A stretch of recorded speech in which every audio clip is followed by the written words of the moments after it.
We can start. It's fine. Start. Welcome to another week of Blue Skies Barstool Perspective, where we give you the rundown of the booze news of last week. This is the first of 2025. It is January. It is dry January, and Brett and I choose to boycott it. Wetter than a toddler on a slip and slide. Speaking of dry and January and all that good stuff, first of all, cheers. Welcome to the new year. We're glad to have you back. Our vow for this 2025 New Year's resolution is to be more consistent with going live at 1:30 p.m. every Friday. So, Mike, I think that's probably about as resolute as we need to get. Mm-hmm. All right, we'll see you every Friday at 1:30 p.m. for the Blue Skies Barstool Perspective. Or at least do a better job of telling you when we're going to screw that up. Yeah, communicate more. Is that it? We need to communicate better. Communication is what we promise you in 2025. You know, they say that communication, the miscommunication that is the root of all problems. And I kind of think that's true. Yeah. Speaking of... And dickishness, but yes. Yeah. Dry January, Mike. It's January. It's largely dry for millions of Americans and millions of people across the globe. Yeah, that's so they say. Right. Yeah, I'm dry this month. Yeah, you know, I think, that and no masturbation May. Oh, we're all participating. Mike, first of all, it's No Nut November. Oh, yeah, I'm not doing that one either. Did you just make that up off the top of your head? Mm-hmm. Oh, that's a thing, you know, that's gaining steam. I didn't know that was a No thing. Nut November is like a big thing that people like try to regain. It's like that Seinfeld episode. Are you the master of your own domain? Yeah. It's why I enjoy my domain so many times a day. You've mastered it. Yeah. You have mastered your domain. I have absolutely mastered my domain. Well, according to the Pew Research Center, 18 to 34-year-olds are drinking significantly less than they used to. 2 decades ago, about 72% of all 18 to 34-year-olds were consuming alcoholic beverages, and nowadays it's about 62%. And on that same token, 65% of all 18 to 34-year-olds say alcohol is bad for you, which is also an increase over the last 2 decades. So, Mike, is dry January here to stay? Will it be a dry 2025? I mean, we've been having it and doing a spectacularly bad job of it for years. So it's here to stay. Will it pick up steam with Gen Z? Perhaps. Yeah, it might, you know, but we'll just wait a couple generations and things will come back around. I hope we're here in a couple generations. What is interesting is that as a result of this lack of drinking in the younger age of people, we are seeing a massive global, not just American, global, and I'm not talking about Canada and Mexico as global, I'm talking about the whole globe, Europe included, and Australia and everywhere else, Asia and Africa and everything that's a continent. Do you remember when George Bush Jr. took his first overseas trip? And it was to Mexico. Did he fly across the Caribbean Sea? It was a real thing. He announced his first overseas trip was to Mexico. The Rio Grande used to be a pretty grand river. I remember back in the good old days when George W. was the dumbest president we'd had. It's crazy that we are nostalgic for George W. Bush. Old Lang Syne. Do you remember when he dodged that shoe? Yeah. It was amazing. Anyway, globally, there's a decline in clubbing. So, seals? You feel like doing a bunch of X late at night. Yeah, that one. Fur industry is down, but we're not a fur podcast. We are a alcohol podcast, and as a result, clubbing is down. Now, those things are obviously related. I don't think we're not drinking, so we're not going to the clubs is the same thing. I think it's right. We're not going to the clubs and we're not drinking because of our values as a generation, because of our ability to even afford going to the club, yada, yada, yada. Yeah, and it's still, I mean, there is so much still with the whole COVID effect. like the COVID hangover, it is a COVID hangover. It's still having all these ramifications. I mean, I can't tell you that it's changing my behavior because, quite frankly, I've been kind of a happy hour drunk since my 20s. So I was never really part of the 3, 4 a.m. club scene, you know? I don't get that on a personal level either. I'm right there with you. The happy hour drunk, I like that. That sums up our drinking relationship. I have stuff to do, man. Yeah. And even if it's a weekend night and I don't necessarily have anything important to do the next day, the whole change in my biorhythm, you know? You're screwed for days. Yeah. Getting home at 6 a.m. and then having to wake up and be productive the next day is an impossibility. Yeah. And you don't have children, but I have children. They're getting up no matter what in the morning. So Right. I'm up. I'm up. So yeah, getting drunk early, stopping drinking early. That's the key to being productive. All right, let's move on because we've talked about dry January enough all over the time. Jeremy Clarkson of Top Gear. I don't know if you guys have ever seen Top Gear. Have you ever seen Top Gear, Mike? I have not. It's a UK show about cars. That's about the extent of my knowledge. Yeah. I guess it's been on the air for a long time. I know it exists. I think to me it's like the visual version of what is it, Clink and Clack or whatever their names were, which was a great show, which I don't think even airs on Syndicate anymore. But well, one of them's dead, so it's hard for him to produce. well, you can still do syndicated fucking radio. Yeah, that's a good point. Yeah, it did kind of go off when whichever one of them died.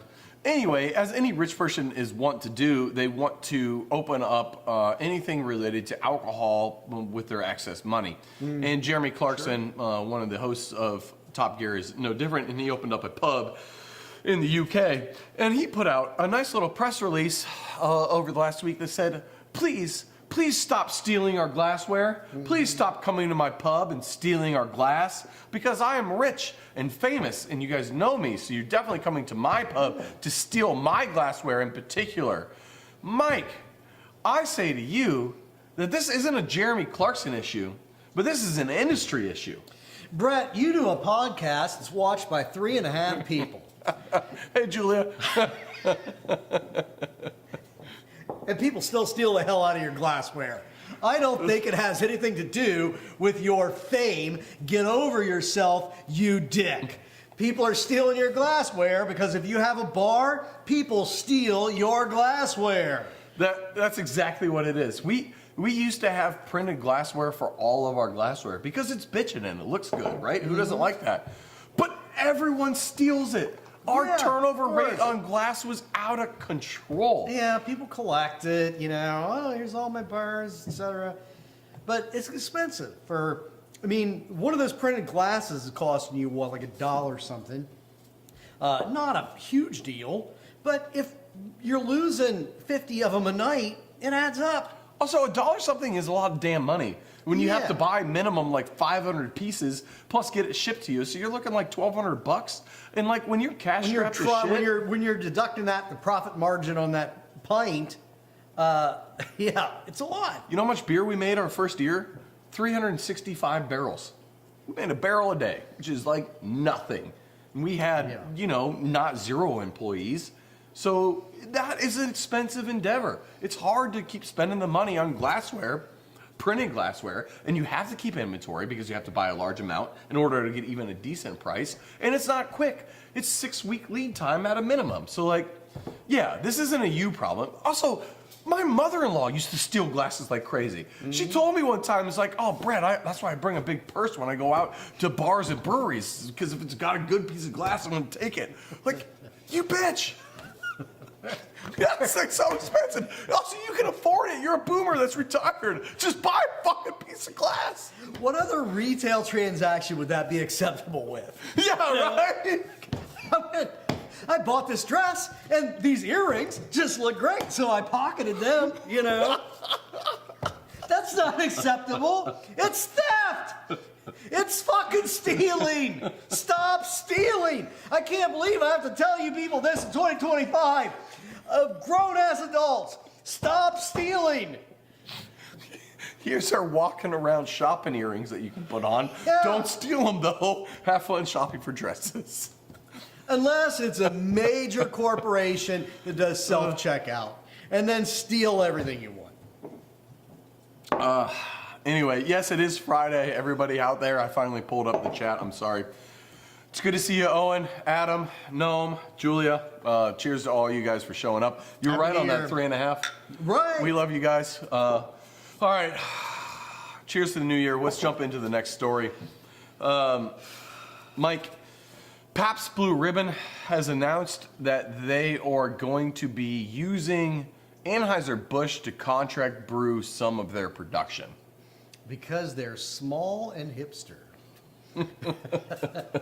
Yes, this small indie brewery that is definitely on your side as the hipster musician wants you to know that Anheuser-Busch is now brewing their products. Now, there's a couple interesting facets here with this story that I would love to talk with you more about. So one, they sold about $550 million worth of sales last year. They have a contract with City Brewing Company up in Wisconsin, I believe, through 2040 to make their beers. And then three, they don't have their own brewery. So what the fuck? And then four, the Anheuser-Busch thing, are they growing? Because they're not. Their sales are down 4.5%. 4.8% by dollar, 4.4% by volume. So all these things, something's not adding up here. First, correct me if I'm wrong, and I may be. I really don't know the answer. But when they started to take off as this sort of alternative beer brand, what we'll derisively call hipster beer, they were still truly independently made at that point, right? I mean, it's been a while. We're talking 10 plus years ago, I think. Mm-hmm. So they were still independently made, but they went to effectively being a marketing company that did contract brewing. A lot of people have tried that, most of them unsuccessfully. But PBR, relying on the name and some just unexpected surge in sales, they capitalized on it. They grew. PBR is all over the place now. But it does really kind of beg the question of what is an independent brewery anymore? Are they even a brewery? I mean, they're not craft beer, but they don't meet the Craft Brewers Association definition of a craft beer. That's why, they have, it's like size, it's independently owned, and they require you to be a craft beer to actually make beer, which PBR doesn't do. I mean, they've got a recipe, they have a master brewer, they contract brew. So I don't know. I mean, do they brew or don't they brew? It's how Sam Adams started one of our biggest craft beers. Yeah, it's really weird. It's really weird because to me, they're just a marketing company that happens to be selling alcohol. I almost feel like you could slap Pabst in their branding on anything like water, energy drinks, and it might be just as successful. But rolling papers maybe. But yeah, they do. It's not like they're using what the industry calls a liquid stream, which means a brewery makes a beer and they just label it a bunch of different stuff. Yeah. I mean, PBR does have its own formula. It has its own brewmaster. So they're renting other people's spaces. AB InBev. They also have this brewery, the City Brewery, which is a smaller operation that they have this really long-term contract with. Yeah, till 2040. Which That's City crazy. Brewing is a contract brewing facility as well, and they do a bunch of other brands. I didn't realize Pabst had their own brewmaster. That's actually news to me. That guy might have the cushest. I think that's correct. He might. I believe it. He might have the cushest job in America, though. You don't have your own brewery to run. You get to show up to other breweries. Yeah. 2 other breweries, it sounds like, Right. and tell the brewers how to do their job Drink without beers, actually doing the work. Yeah, just keep doing what you're doing. Tastes like PBR. Keep it up. That sounds amazing. Actually, I kind of want that job. Mm-hmm. I could do that on the side. If Elon Musk can be the CEO of 18 corporations or whatever, I can be the brewmaster at 2. Yeah. Well, Go for it. we've started doing some contract brew stuff here at Urban Artifact under our niche brand. It's largely RTDs and hemp-based stuff, but it's not dissimilar. We get a recipe from people who normally don't have any operations background. Yeah. They pay someone to formulate the recipe for them, and then they just deliver me the formulation and expect me to do it, which we do. And then they come in and pretend to taste it and know what they're talking about and like sign off. And 99% of the time, like, oh yeah, that's good. But you can tell they don't know what they're doing. Right. So I don't think they're craft. I don't think any of those people know. Well, PBR doesn't claim to be craft. I'm saying like they couldn't be defined as craft these days. I wouldn't call them brewers. They don't claim to be craft. I wouldn't call them manufacturers. Granted, yeah, that's the question. I don't think they are. I think they're salespeople. Yeah. The- Narragansett makes beer. They do. They have their They own brewery. make an independent beer. Yes. But I don't know. I mean, what does that mean about Sam Adams back in the 80s? Are you saying that wasn't craft beer?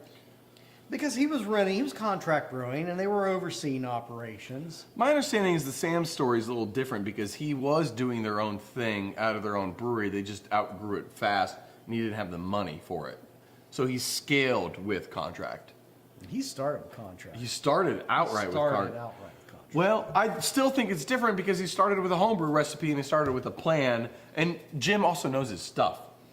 I could be changed. He was doing this whole decoction brewing Yes. and facilities. I mean, he was doing unique things and I think bringing his own ingredients into the recipe, which is one of the things with PBR. This announcement with AB InBev is it's going to save us money because we're just going to use the same shit that they put in Busch Light or whatever.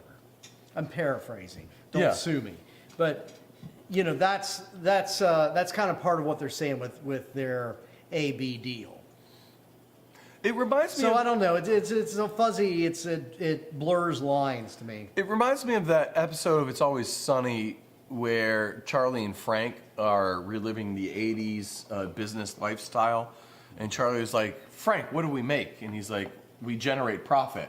And he's like, "No, but what do we make?" And he's like, "We make money." Yeah. And he's like, "No, but what do we do exactly?" And he's like, "We make money for the shareholders, Charlie." What aren't you getting? Like I feel like that's PBR. It's like, don't overthink it. We have a product that's getting made, and like, granted, we don't own the facility. We're not providing manufacturing jobs in America. We're not creating infrastructure, but like indirectly, I guess they are. So maybe in a way, they still kind of are as independent as you can be in this American culture. I guess. I don't hate them for any of those reasons. I don't love them. I hate AB more. Here's my problems with PBR. Number one, I just don't think it's that good. I think it's a little too malty. It's too sweet for me. Number two, the whole faux hipster culture thing that has spun up around this independent, scrappy little brewery, which for all the reasons we just said isn't. So I do kind of resent that. But three, just the whole Pabst Blue Ribbon, because they won an award in like 1890 something. Now, your most boring high school classmate still wants to talk about that like home run he hit in whatever when you were in high school, right? Yes. Remember the time I caught that football, or the time I knocked that ball out of the park? Yeah. They're an entire brand based on this one time in the 1890s somebody said our beer was good. How pathetic is that? I don't think it's quite like that. I think it's more like, are you a Seinfeld fan at all? Yeah. Do you remember when... I think it's been off the air for a while. Do you remember that episode where Jerry Seinfeld is doing the foot race and they flash back to grade school when he won a foot race and that was the only time he ever won a race and he never raced again? That is Pabst Blue Ribbon. They won a medal once and they're like, fuck it, don't enter any more competitions. We won. We're done. 200 years later, they've not done anything since. That's what I appreciate about I'm not sure that they got out of the competition circuit, just that they got out of the winning circuit. No, We could go into a whole thing about Julia Louis-Dreyfus, but we don't need to. Noam actually has a good question on this topic. Does what PBR is brewing matter? If they were making a hazy IPA, if they're making a saison through their same tactics, would it make it better? Well, first of all, it would make them not defined as a craft beer by the Craft Brewing Association because they would be claiming to be a craft beer. Secondly, no. I mean, I don't know. It's where all of this gets. It's where all of it gets fuzzy to me.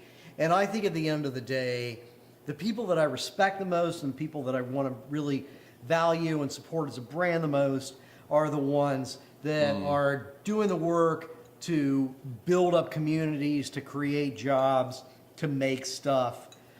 So I just respect that more, and I want to respect it more as a consumer. That's my answer. I mean, No, that's PBR, good. That was really good. I don't have anything to add to that. That was actually really well said. So, yeah, I had full agreement. If PBR on their contractual model made a really great saison, I'd drink it. But I would prefer to support local, truly local products. Oh, see, I got a hot take for you related. So my parents got themselves a case of Spotted Cow over the holiday break through my brother who was traveling through Wisconsin. It's out of Madison, right? Yes. Yeah, no. Or Latrobe. No, New Glarus is it's close to Madison. It's not, it's to in the middle of fucking nowhere, but it's close to Madison. And they sell it all over the state. Not good beer. Spotted Cow's not good. Yeah. I'm sick of people saying it's good. I'm sick of you pretending it's good. Spotted Cow is just Yingling for motherfucking millennials. You're wrong. It's not a good beer. I've been thinking this for a while, but after having like 3 of them in a night, I'm fully convinced it's actually trash tier beer, and I'd much rather just drink a PBR or Miller High Life. It's not fucking good. Yingling wasn't good back in the day when you couldn't get it in Ohio. Coors wasn't good back when you couldn't even get it east of the Mississippi. It's you can't get it here is why you like it. It's not a good beer. It's the scarcity thing. I think Wisconsin is one of kind of the last holdouts. You know, Wisconsin has a great drinking culture. It's a beautiful state, but they have that. They still have that thing going on in Wisconsin. They do. It's great. Spotted Cow is you're right. It used to be Yingling. I remember. It's well made, but it's not that good. It's not a good beer. At the point where you could buy Yingling in Indiana, and I had this girlfriend from Wisconsin. You know, I drove to Indiana to buy her Yingling as a thing, and it was just beer. You know, even back then, it was better. It was still independently owned back then. Moonman slaps. I'll still drink the crap out of that. They're pale ale. I didn't know that. Oh, it's great. Oh, that's Anyway, all right, let's move on. For the first time in 20 years. Oh my God! I hope it's good news.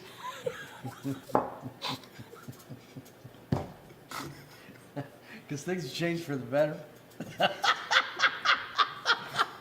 Mike, the hits just keep on coming. For the first time in 20 years, more craft breweries have closed than opened. Yay!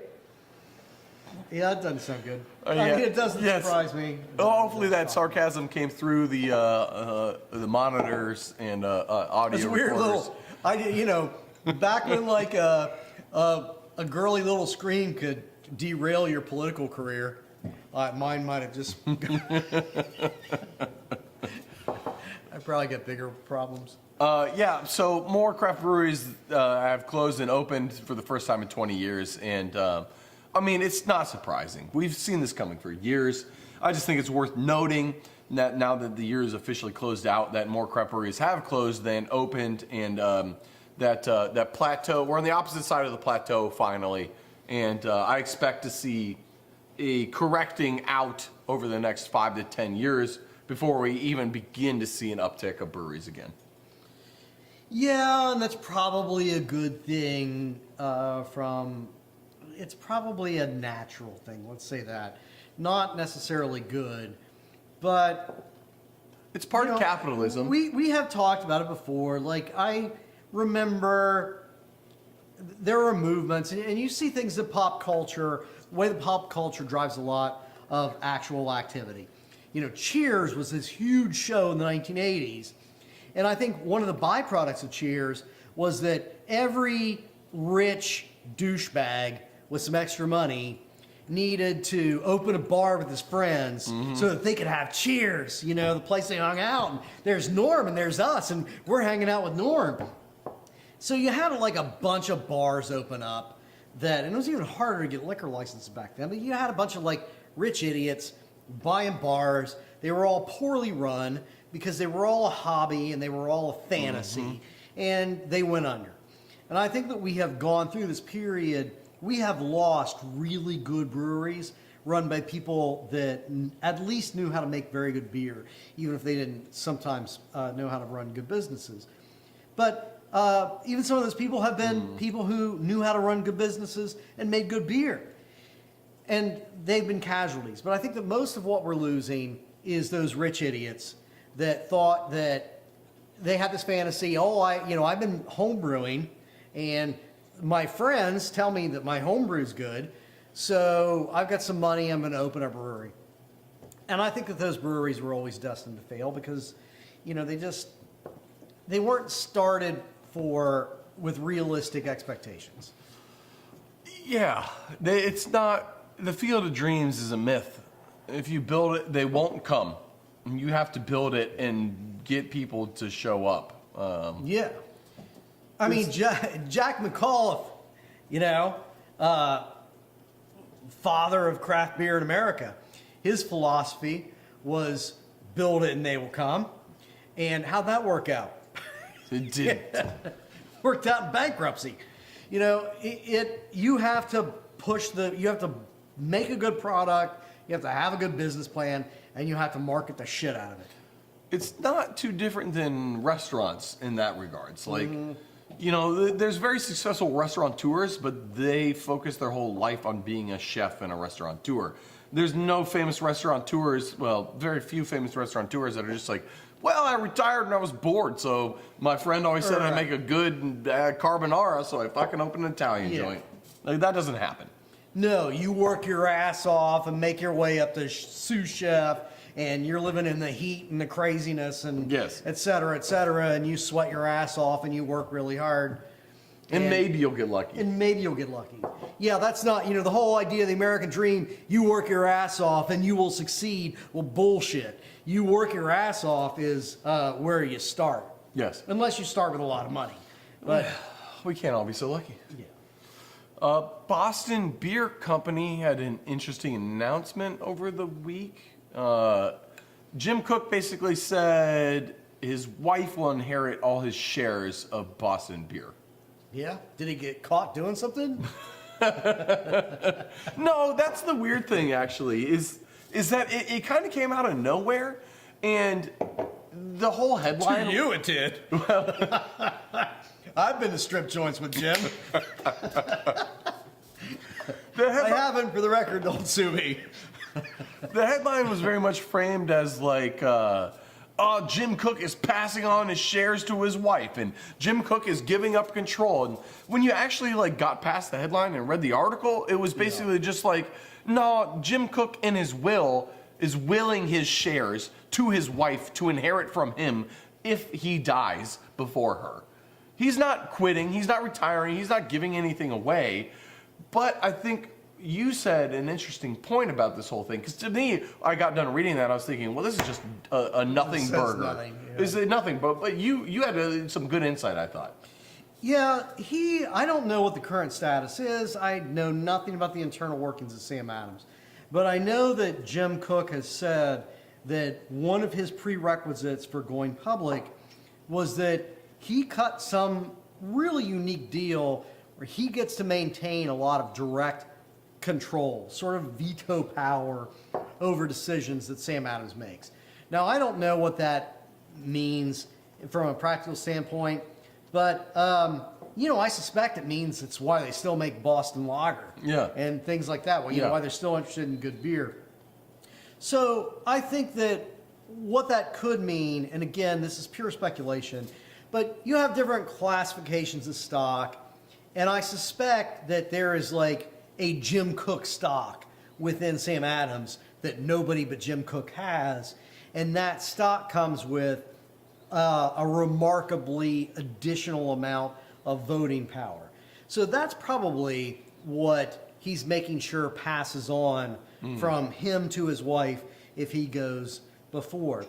So that's significant. It's a message to his investors, his board. He's basically saying, hey, don't be licking your lips and getting your chops ready or whatever. Like, calm down, you circling sharks. When I die, this should still stay in the family and you're not getting control. The cooks are still going to be in the kitchen, shall we say. Hey, nice. That was really good. But the other thing about it is, why would he do that now, though? Like, why is that news in an estate planning standpoint? It doesn't have anything to do with this massive amount of property he's bought in Cincinnati. I mean, I think that Jim Cook is, I don't know what the hell he's doing, but I think the guy is making major moves. You know, he's doing some sort of long-term planning. And I suspect that this is just a piece of that it's him rethinking the empire of the future. It's really been impressive what he's been able to do at his brewery. Like, going public that early, but retaining the control and ability to act almost like a private company has been astounding. Like, you don't see a company get to their level and be as benevolent and still good towards the market as they have been and towards their product as they have been. It's like, it has to be. I didn't think you could do something like that with these partitioned out shares in a public company. Sure. Because us as an LLC, us at Urban Artifact, that is, the three owners, the three working owners, me and my two business partners, who own 70% of the company or so, 75%, we have basically made it so our shares are the only voting shares. And the other shares that any other minority investor have doesn't even get a fucking say. Yeah. We'll hear you, but you don't get to vote on anything. Yes. They're a separate class. They're a separate class of shares. Yes. I didn't think you could do that with a public company. So that's nuts. But I'm not a corporate attorney, but I think that's. I think it probably had to be part of how you set up the IPO. You probably couldn't do it after you went public. It had to have been initially. It had to be how it was released. Which I have to imagine that there's a large part of the reason why more corporations don't do that from the get-go is that it hurts your valuation initially. Yeah, sure. And if anything, in the long term, I feel like that's probably helped his company, is that it's protected from bullshit. And the way that he went public was also very unique. I mean, they did these little like bookmarks that they stuck in 6-pack holders. And it was on the bottom of every 6-pack as well. Yeah, so they advertised. I mean, they weren't just going to Wall Street looking for a handful of rich people. It's like, hey, you got $25, buy into the company. Right. They were getting people who bought their 6-packs to buy shares of Boston Beer. So, yeah, I'm sure that there is a really wonky corporate legal explanation for all of that that's interesting if you're into that kind of thing. Yeah. Which we're not into it any more than what we just speculated. Right. I prefer the speculation. Yeah, I kind of do too. Mike, we're kind of getting towards the tail end, and we have a couple more stories. So is there anyone in particular you want to hit? I'm kind of thinking the wine one about the resolutions. Yeah, do that. Okay. Wine nerd Letty Teague from Wall Street Journal, which, Mike, I know you're an avid reader of the Wall Street Journal, right? Absolutely. Oh, the stock tips we give out. Noam, how's your investment in Tilray doing?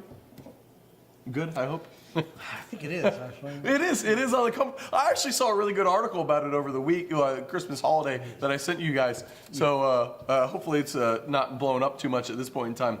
But one thing that she said as one of her 5 resolutions, which were largely bullshit, was that she... Well, they were largely like we didn't care. Well, that's bullshit. If we don't care about it, it's fucking horseshit. That's the American way. Largely what she said was crap, but one struck out to us is that she wanted to visit more unknown American viticulture areas, AVAs. And Places where they grow grapes. yes, yes, yes. Big wine. Now, so not Oregon, not California, not Washington, not Virginia or New York. She wants to go to places like Michigan, Pennsylvania, and Vermont. Mike, I'm curious, what is your input and thought on wine from non-classical wine regions? I think that it's usually garbage, but you know, she had a few like these white grapes out of the Upper Peninsula of Michigan. She's really into. She's saying they're making nice Rieslings up there. Mm-hmm. I could see that. It's kind of a German Riesling latitude, yeah. And you know, here locally, even I have. I've mentioned this to you at least in the past. There is a winery in Kentucky, not too far from here, Brianza is the name of it. I'll give those guys a shout out. I know I don't know them at all, but what I like about that winery is that they're not doing the garbage wines that you find in Kentucky or Ohio or Indiana, in this area. They're doing real wines, and the wine that I like that they do the most is this Norette. So it's a Pinot grape that was grown. It's a hybrid grape that was grown for them to like be a Pinot grape that grows well in this upper Kentucky So soil. like a little colder resistant and happy with the lime, all that good stuff. Interesting. Yeah, so it's adjusted to the soil, so it's a grape. You know, you're not trying to grow a grape that doesn't grow well in that climate. Yeah. You're growing a grape that has been created to do well exactly where it's grown. And so it's a nice wine. I mean, I'm not telling you it's the best wine I've ever had, but it's a good, solid wine. Well, if you just look at Europe from a geography standpoint, and you look at the U.S. from a geography standpoint, Europe is smaller than the U.S. And the fact that Europe has all these different growing regions of good wine, and the U.S. only has one growing region of good wine, and one acceptable one being like the Finger Lakes, that's bullshit. U.S. can grow so much good wine, it's all just got bad rap. And then it gets the bad rap, so it gets this negative stigma, and it's this downward spiral of shit, where then the winemakers who don't know what they're doing can only make good wine by back sweetening the shit out of it. And now they're making crappy, sweet-ass bullcrap wine that sells to people without palates. And Well, two things to that. Number one, did you ever see the movie Bottle Shock? no. It's a decent movie. It's not amazing, but it's the more roughly true story of the first winery in California to win European medals in Stag's the Leap, late right? 70s. It's I'm pretty sure it's different. Stag's Leap. Regardless, the point is we went through. You know, the United States had a respected wine industry until Prohibition, and we destroyed it. Cider too. We had an amazing. We've never recovered on cider, even though we have online. But So it took until the late 70s for America to make like one wine that wasn't a laughing stock around the world. And, you know, here locally, we even have the very first wine region in the United States was the Ohio River Valley. And the oldest operating winery in the United States is about 50 miles from here in Augusta, Kentucky, Baker Bird Winery. And their wines also, it's fine. They do kind of a nice version of those wines that we made here in the 1850s when we were the real wine region. Not that I know what they taste like in the 1850s, but you know what I mean. It's a good wine. So, you know, I dig the idea of it. I like the idea of pulling some of the pretentiousness out of it. Yes. But you're also right that part of the problem is that if you go to an Ohio or Indiana or Kentucky, any Midwest winery, you're probably going to drink like really sweet strawberry bullshit wine. yeah, because they don't know what Because they're it's what doing. they sell. Well, some of them, I've been to some of them, I've been to others in Kentucky that will make like one good wine. And then they make all the shit that they sell. Yes, there's that too. Well, that was the winery we went to in Worcester. Was the same way. Right. They had a good dry wine, and then their best seller was a sweet strawberry wine. Right. So it's a twofold problem. You're stuck in the middle of America where people want cheap, sweet crap, and then there's some wineries that just can't make anything good. In the long and short of it is that where grapes are grown have far less of an impact on the wine quality than you're led to believe. Terroir is real, but It means more than where your beer comes from. it does, but the impact of terroir is far less than you're sold by rich landowners and winemakers who want you to understand the importance of the land that they own. So fuck those people. It's not them. What the actual reason why your wine tastes good is if you're growing the right grape for your region, Yeah. and 2, you have a good winemaker. Yeah. And then 3, I guess your public wants good, dry, well-balanced wines and not Right. sweet Your schlock. consumer, if your consumer is an idiot, then it's always going to be problematic. Yes. All right. That's it for this week. Let's Welcome to 2025. It's started out unpleasantly.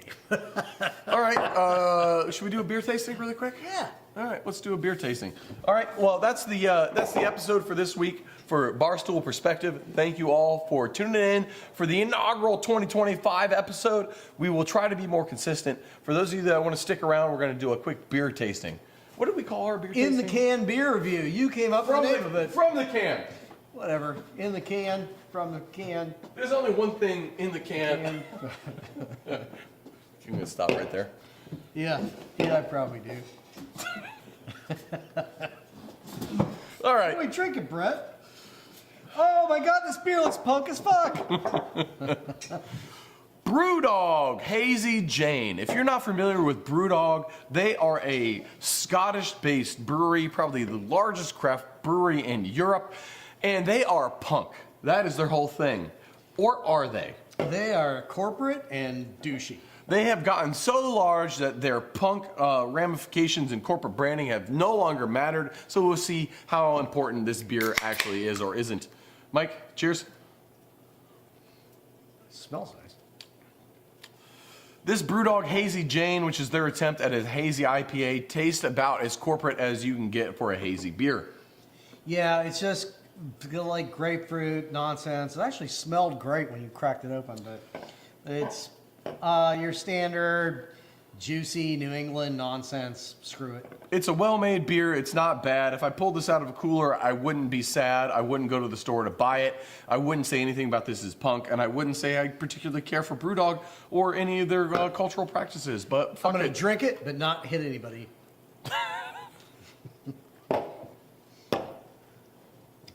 Cheers. But I might smash your restroom, cause I'm punk. Why do punk people like destroying restrooms?